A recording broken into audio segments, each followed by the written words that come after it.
Welcome back to Financial Therapy. It's not just about money. One of my retired clients is pretty fond of telling me that growing old isn't for the faint of heart. As we age, it becomes increasingly important for us to have a support system that's going to advocate for us or have our back. But putting a support system like that in place isn't something that is just going to happen. It takes time, it takes money. A person needs to be pretty intentional about it. Unfortunately, I know far too many people who just have no one looking out for them that really has their back, emotionally, physically, financially, as they go through retirement. A lot of folks struggle through their retirement, and I think it's unnecessary because of the lack of past financial planning and the impact of really poor decisions during their life. It's really heartbreaking to watch, especially when you know that the suffering was really unnecessary. So there are a lot of missteps that I'd like to talk about today that a person can make during retirement, not just leading up to retirement. So we're not talking about here's what you need to do to get ready for retirement. We're talking about here's what you need to do after you retire. The first big misstep is not updating your financial plan at least annually. Now, financial planning is not a one-time event. It's not an advisor giving you a book 2 inches thick and this is it. It's not one and done. And financial planning does not stop when you retire. Ongoing revisions are really important to provide for your comfort, your well-being, and your financial security. A recent article by Derek Tharp at kitsis.com points out that for people who are receiving ongoing advice and are able to adjust spending along the way, there is little risk that they would actually ever run out of money. Now, Derek goes into a huge set of details to show this, and if you're interested in reading it, you can go to kitsis.com and look for his January 6, 2021 article. He goes on to make the case from that the data suggests people who don't have professional advice in their retirement years are at considerably higher risk of either running out of money or living a retirement lifestyle far under what they could experience.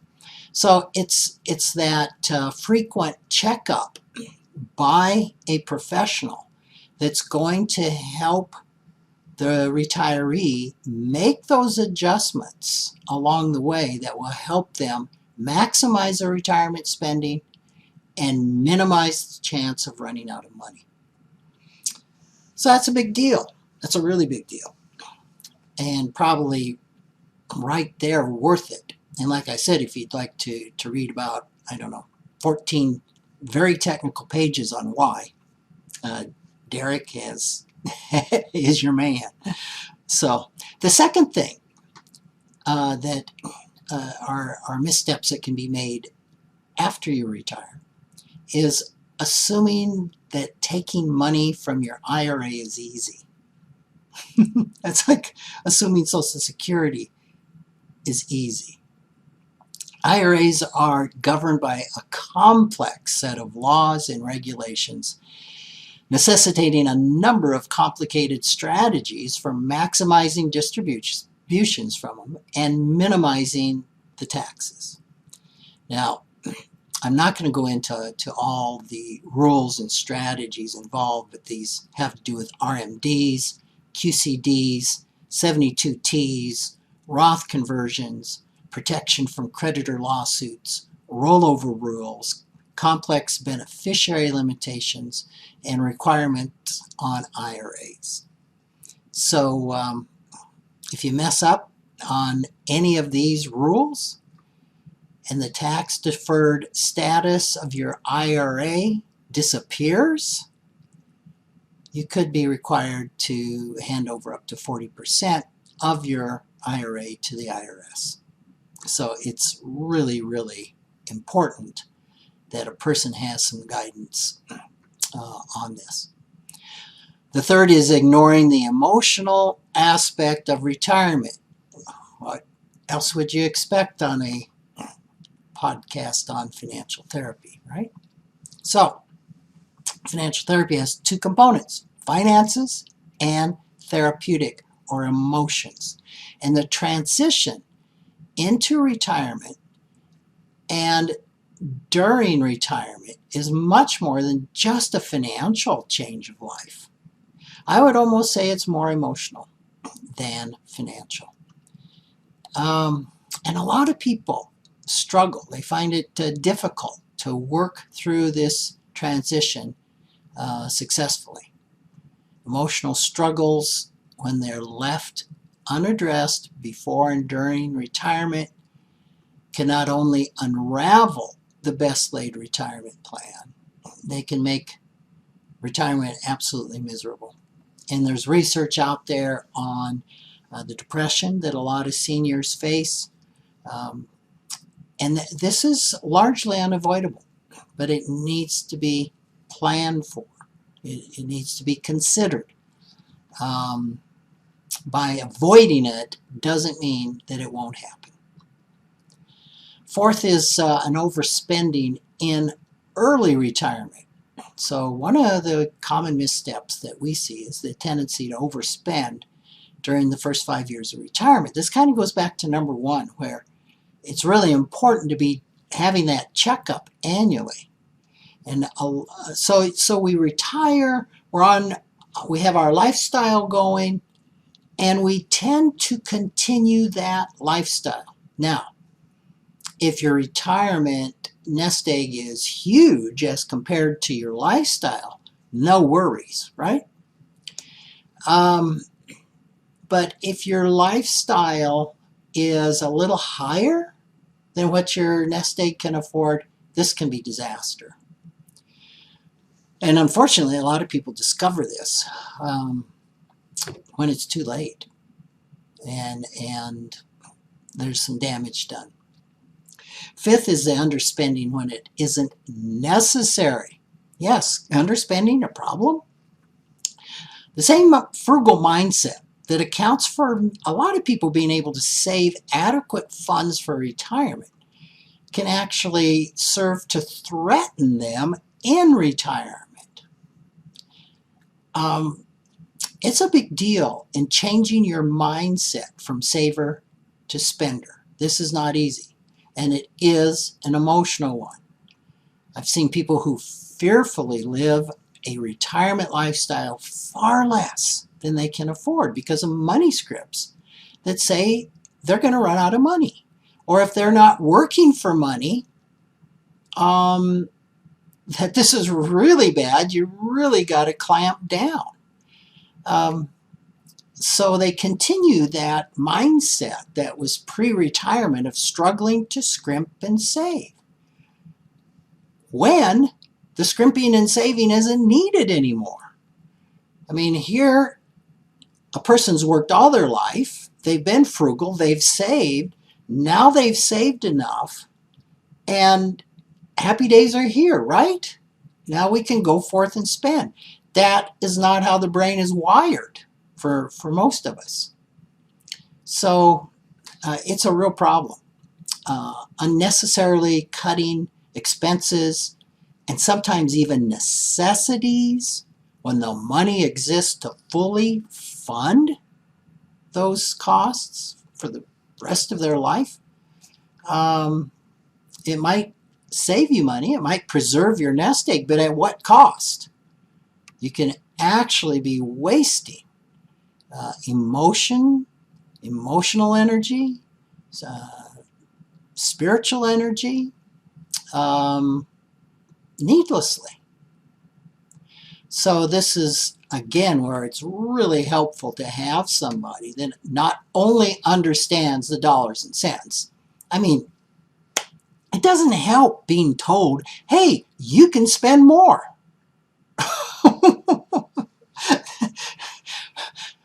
To most limbic systems, that does not compute.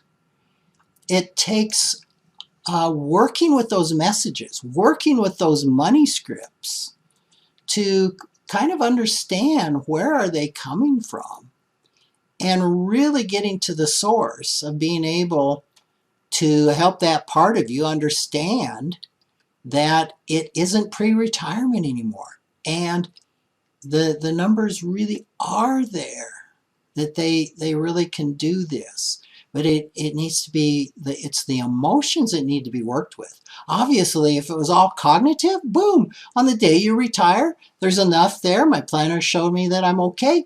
Boom, you're good. You can spend. So, as usual, it's not about the money, right? The 6 is not preparing for the inevitable decline in cognitive functioning, okay? So it's really easy to tell yourself that when things start getting harder to do, that's when I'm going to get some help with my finances. So I can not have my planner until I need one. The reality is that cognitive decline is often so gradual that by the time most of us recognize it, the damage is done. It's too late. And sometimes we never recognize it. So there's a lot of things a person can do to get ready for that. Maybe we'll talk about that in a future podcast. But it's really important to have that support system in place before there's cognitive decline. So these 6 reasons underscore why it's important early in retirement that you put this team together. Support team that knows you, cares about you, is going to be there for you and step in for you when you need them. And one of the people on the team is your financial therapist and also a financial planner. I think both have a place at the table. So one of the biggest issues, one of the biggest money scripts that I run into with people who are retiring is the idea that, oh, I'm not going to be earning an income anymore. I can't afford financial planning. Okay? So therefore, when I retire, I need to fire my financial planner. Well, can a person afford financial planning in retirement? Well, it depends. We know that a person needs financial planning in retirement. So the question is, can you afford it? And the answer is, it depends. At times, it's really true that a financial planner can become unaffordable in retirement. I think this is really likely. Let's say you have under $100,000 saved in retirement savings. You don't own any real estate outside of your home, and your primary source of income is Social Security. In that case, you may not be able to afford a fee-only financial planner. And we talk a lot about fee-only financial planners. That's all we assume in this particular podcast that we're talking about is a planner that doesn't sell anything, that is fee for service. That's really important. So if you have, let's say you had a fee-only financial planner before retirement, okay? So they are your advocate because they owe you a fiduciary duty. So the chances are that if you've stopped working and you can't afford to pay that planner what you've been paying them, that they're going to tell you that you need to fire them before you do. Now, personally, I've done this with a number of clients. And if you're not sure if you can afford continued financial planning, best thing to do is just raise the question with your planner. If that planner is an advocate for you, as a fiduciary, they're obligated to put your interests first, even to the point of recommending their own firing. The same dynamic is actually in place when Feeonly planner is interviewing with a prospect. I've sent away more people than I've ever taken on as clients because it didn't make any financial sense for them to hire me. I remember one client that life had changed and she clearly could not afford me anymore. And I spent one session going through, this is why you've got to let me know. And here's what you can do because you really don't need me anymore. And at the end of all this, she says, can I still hire you? So I said yes. And eventually, probably about 6 months later, we were able to work through the emotional issues to where she did fire me. So it's just really important that you hire the right financial advisor that's going to have that type of commitment, advocacy, and honesty with you.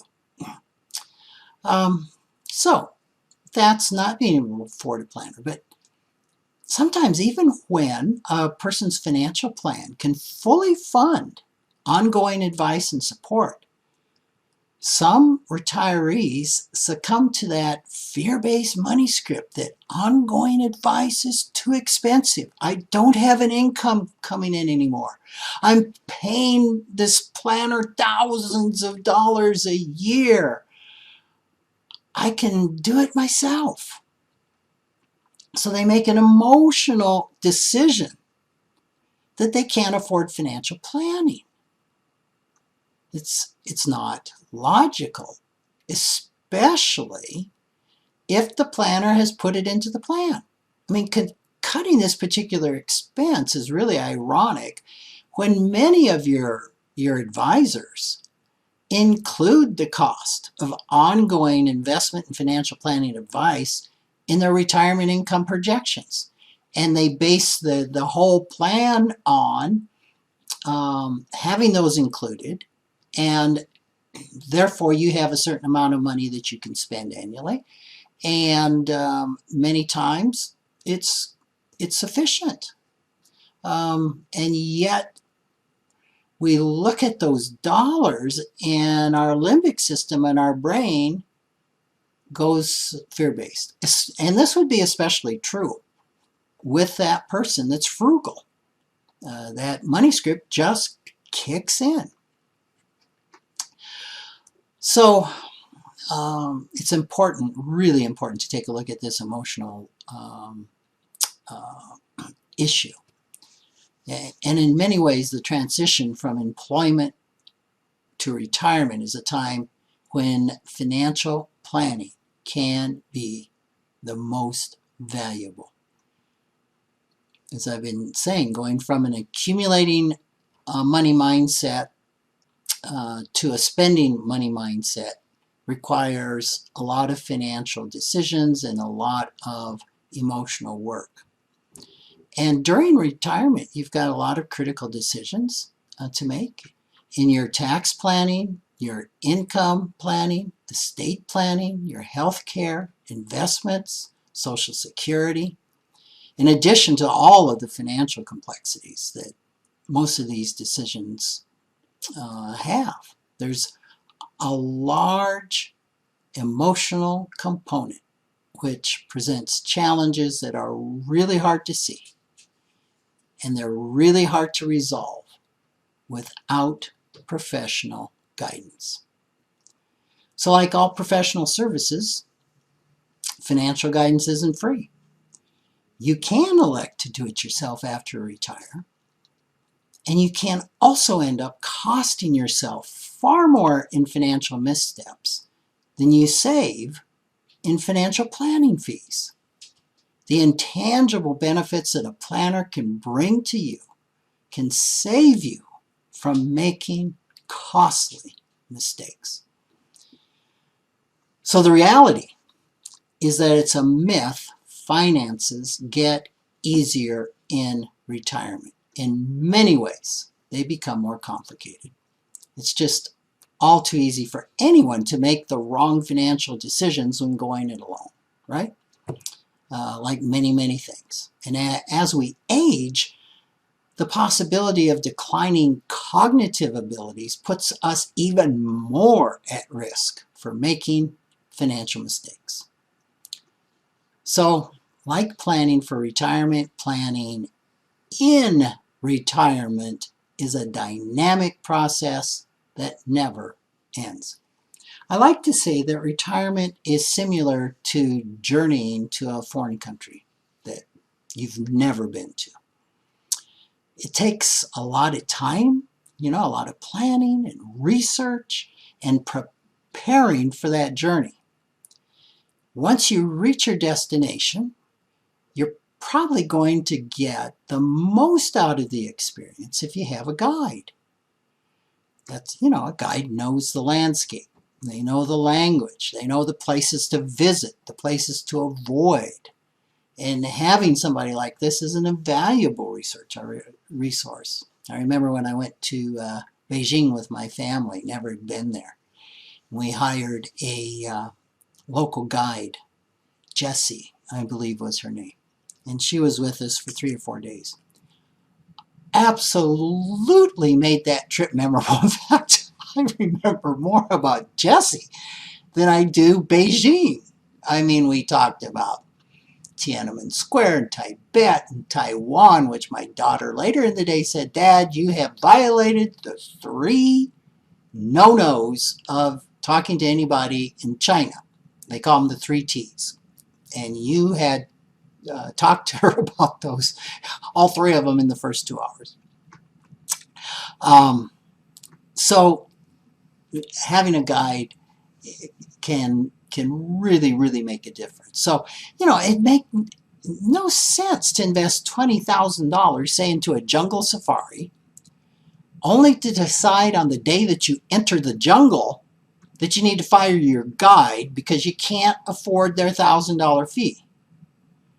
Now, while you might save that $1,000, you may end up spending thousands more and missing out on many of the trip's most memorable experiences because of your incomplete knowledge. So, retirement is one of those hugely significant life transitions.